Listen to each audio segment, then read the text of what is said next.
Shalom, selamat malam. Puji Tuhan, kita bertemu lagi dalam kesempatan renungan malam hari ini. Sebelumnya mari berdoa. Bapa di surga, dalam nama Yesus Kristus kami bersyukur untuk berkat Tuhan, kesempatan mendengar firman Tuhan. Mohon Roh Kudus menolong kami, menyentuh hati kami agar kami dapat mengerti apa yang kami dengar dan diberikan kekuatan untuk melakukan. Dalam nama Tuhan Yesus kami berdoa. Amin. Renungan firman Tuhan pada malam hari ini diambil dari Filipi pasal 1 ayat 3 sampai 6. Saya bacakan bagi kita semua. Aku mengucap syukur kepada Allahku setiap kali aku mengingat kamu, dan setiap kali aku berdoa untuk kamu semua. Aku selalu berdoa dengan sukacita. Aku mengucap syukur kepada Allahku karena persekutuanmu dalam berita Injil mulai dari hari pertama sampai sekarang ini. Akan hal ini, aku yakin sepenuhnya, yaitu Ia yang memulai pekerjaan yang baik di antara kamu, akan meneruskannya sampai pada akhirnya pada hari Kristus Yesus. Tema renungan pada malam hari ini ialah tetaplah berharap. Setiap kita tidak dapat menghindari tugas dan tanggung jawab. Bahkan masalah tidak dapat kita dihindari. Ya.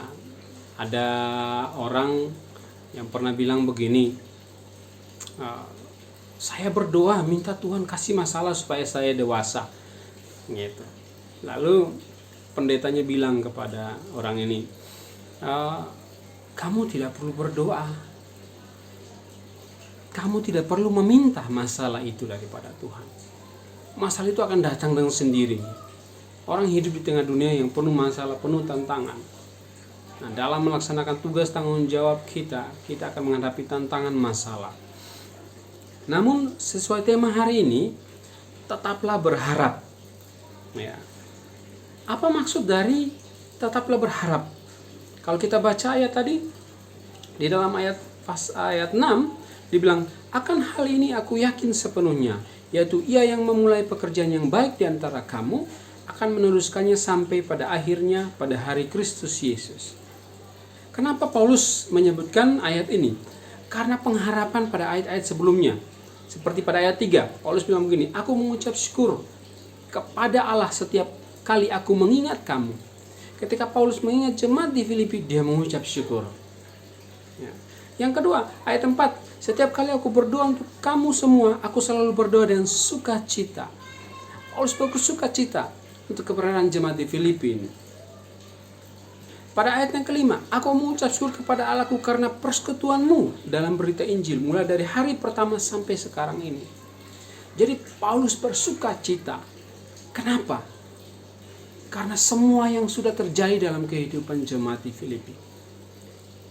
Ini menimbulkan satu keyakinan dalam hati Paulus bahwa Tuhan tidak akan berdiam. Tuhan tidak sampai di sini saja bekerja dalam kehidupan jemaat Filipi. Tuhan yang sudah memulai akan meneruskannya sampai pada akhirnya apa yang dia sudah mulai. Seperti pada ayat yang ke-6 tadi. Akan hal ini aku yakin sepenuhnya, yaitu Ia yang memulai pekerjaan baik di antara kamu akan meneruskannya sampai pada akhirnya pada hari Kristus Yesus. Itu mengapa temanya tetaplah berharap. Tetaplah berharap. Kita berada dalam masa suka, ketika kita berada dalam masa sulit, ketika kita berada dalam masa penuh penderitaan, masa-masa gelisah, masa khawatir, masa gusar, bagaimana seharusnya kita bersikap? Mengingat ayat 6 tadi, Filipi pasal 1 ayat 6, kita boleh bersukacita bahwa Allah yang sudah memulai pekerjaan baik dalam kehidupan kita, dalam keluarga kita, dalam pekerjaan kita, dalam anak-anak kita, dalam pasangan kita, Dia akan meneruskan sampai pada akhirnya. Oleh karena itu, dalam menghadapi tanggung jawab yang berat sekalipun, tetaplah berharap. Ada dua hal yang kita pelajari dari tema ini, tetaplah berharap. Yang pertama, apa maksud dari tetap berharap? Yang pertama, tetaplah percaya dan menanti. Ingat Yusuf, dia dibuang saudara-saudaranya, dijual ya. Ketika dijual sudah kerja dengan baik di tuannya di Mesir yaitu Potifar, dia difitnah oleh istri Potifar. Setelah difitnah, dia tidak bersalah. Tapi difitnah, dia dibuang ke dalam penjara. Di penjara dia menolong juru minum. Ya, mengartikan mimpinya, lalu terlaksana tepat seperti apa yang diartikannya. Tapi juru minumnya lupa dia. Perjalanan dari dia dibuang oleh saudara-saudaranya sampai kepada akhirnya Firaun mengangkat dia. Itu bertahun-tahun dan dia tidak pernah undur harap.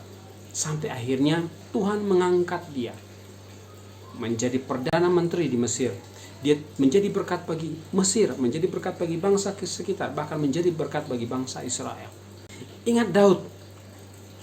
Ya, Daud seorang pahlawan Israel ya. Waktu itu dia mau lawan Goliat, semua anggap remeh dia. Tapi dia tetap percaya. Dia bilang, dia tunjuk Goliat, kamu datang dengan pedang, tapi saya datang dalam nama Tuhan. Oh, jadi pahlawan besar kalahkan Goliat. Tapi habis itu dia dimusuhi. Dia dikejar sebagai buronan oleh Raja Israel, Raja Saul. Tapi dia tetap berharap, tetap percaya. Akhirnya, dia diangkat menjadi raja. Sampai sekarang, orang Israel itu mengagumi Daud yang sudah berabad-abad lalu. 20-an abad, 30-an abad lebih kalau tidak salah. Masih diingat jasa-jasa Daud itu. Ya. Daud tetap berharap, dalam masa sulit dia tetap berharap. Ingat Yosua, waktu menjadi hamba, menjadi pembantunya Musa, namanya tidak begitu dikenal. Tapi dia tetap setia. Dan akhirnya apa? Dia menjadi jenderal Israel pertama. Ya. Yang memimpin Israel masuk ke tanah perjanjian. Disegani oleh orang Mesir, ditakuti oleh bangsa sekitar. Yosua. Ingat Yakub? Dia berlari ketakutan ya, dari menghindari Esau, amarah Esau. Dia dalam perjalanan melarikan diri itu dia bertemu Tuhan. Tuhan berjanji akan memberkati dia. Tapi dia harus menderita 14 tahun. Ya, diombang-ambingkan, dipermainkan oleh Laban mertuanya. Tapi akhirnya apa? Tuhan memberkati dia berlipat-lipat ganda. Esau abangnya segan, mertuanya segan, bangsa-bangsa kita sekitar segan kepada Yakub, yang akhirnya menjadi Israel. Orang-orang ini berharap, para orang-orang muda ini berharap dengan setia, dan Tuhan merubah hidupnya. Yusuf masih muda, Daud masih muda, Yosua masih muda, Yakub masih muda. Anda masih muda. Yang dapat membuat hidup Anda berbeda itu iman Anda, pengharapan Anda. Yang Anda bangun di dalam pengertian terhadap firman Tuhan. Filipi 1 ayat 6 ini. Akan hal ini Paulus bilang, aku percaya bahwa Tuhan yang memulai pekerjaan baik di antara kamu, Tuhan yang sudah menyelamatkan kamu, Dia tidak akan meninggalkan kamu begitu saja. Dia akan terus menyelamatkan sampai pada akhirnya. Tuhan yang sudah menetapkan tujuan bagi hidup kamu, Dia tidak akan berhenti di situ. Dia akan melaksanakan tujuan itu sampai selesai. Jadi poin yang pertama dari tetaplah berharap ialah tetaplah percaya dan menanti. Yang kedua, tetaplah bertindak, tidak hanya percaya tetapi bertindak. Maksudnya bekerja, berusaha, melaksanakan tugas dan tanggung jawab. Anda sebagai suami, sebagai calon ayah, sebagai calon ibu, beberapa di antara kita akan memiliki bayi sebentar lagi ya. Anda yang sedang berusaha mempersiapkan diri untuk menikah, Anda yang bertanggung jawab dalam pekerjaan Anda, kuliah Anda, dalam keluarga, tetaplah berusaha dengan keyakinan yang ada, aplikasikan keyakinan itu dalam tindakan-tindakan nyata. Kenapa? Roma 8 ayat 28 berkata, kita tahu sekarang bahwa Allah turut bekerja dalam segala sesuatu untuk mendatangkan kebaikan bagi mereka yang mengasihi Dia, yaitu bagi mereka yang terpanggil sesuai dengan rencana Allah. Allah sedang bekerja. Karena itu Anda harus bekerja supaya Allah memberkati apa yang Anda kerjakan. Allah bekerja melalui tindakan-tindakan Anda. Roma 8 ayat 31. Sebab itu apakah yang akan kita katakan tentang semuanya itu? Jika Allah di pihak kita, siapakah yang akan melawan kita? Allah tidak tinggal diam. Ketika Anda bertindak, Anda menghadapi tantangan, Allah akan memberkati Anda. Allah berada di pihak Anda. Roma 8 ayat 35. Siapakah yang akan memisahkan kita dari kasih Kristus? penindasan atau kesesakan atau penganiayaan atau kelaparan atau ketelanjangan atau bahaya atau pedang, tidak ada yang dapat memisahkan kita dari kasih Kristus. Karena itu terus percaya, terus bertindak. Roma 8 ayat 37. Tetapi dalam semuanya itu kita lebih daripada orang-orang yang menang oleh Dia yang telah mengasihi kita. Jadi Tuhan mengasihi kita. Kasihnya itu membuat kita menjadi pemenang dalam tindakan, dalam tanggung jawab, dalam tugas, dalam tantangan yang kita hadapi. Jaminan kita itu menang. Karena itu kita harus melandaskan setiap tindakan kita di dalam iman percaya kepada Yesus Tuhan. Saat ini mungkin Anda dalam situasi yang tidak pasti. Tidak ada orang yang tahu masa depan. 1 detik ke depan dari setiap hidup kita tidak tahu. Ingat lagu itu, tak ku tahu kan hari esok. Jadi tidak ada yang tahu masa depan. Namun kita melangkah dengan yakin, menapaki, menghadapi masa depan itu karena kita memiliki Allah yang ada di dalam Yesus, Alfa Omega.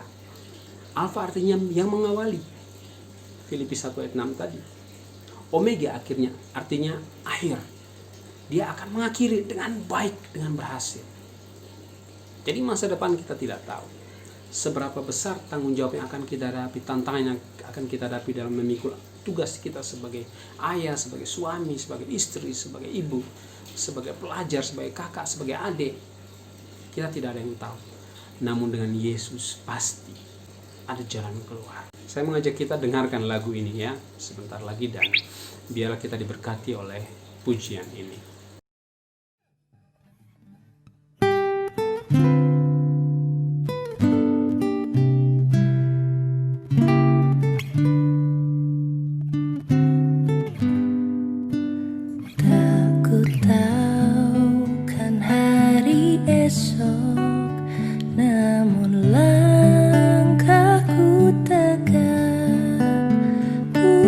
Surya ku harapkan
Demikian pujian tadi.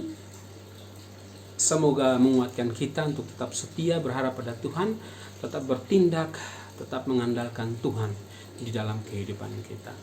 Mari berdoa. Bapa di surga, dalam nama Yesus Kristus kami bersyukur untuk firman Tuhan yang kami dengar. Tolong kami, kuatkan iman kami untuk melangkah dan terus berkarya, terus mengerjakan tugas tanggung jawab kami dengan iman percaya bahwa Engkau memberkati menyertai kami. Dan biarlah kehidupan kami dimanapun kami berada, dalam apapun tugas dan tanggung jawab kami dapat menjadi berkat bagi banyak orang, mempermuliakan nama Tuhan. Dalam nama Tuhan Yesus Kristus kami berdoa. Amin. Tetaplah percaya kepada Tuhan, tetaplah berharap kepadanya. Jangan lelah, teruslah berkarya, memuliakan nama Tuhan lewat karya-karya dan tanggung jawab kita. Dalam nama Tuhan Yesus. Amin.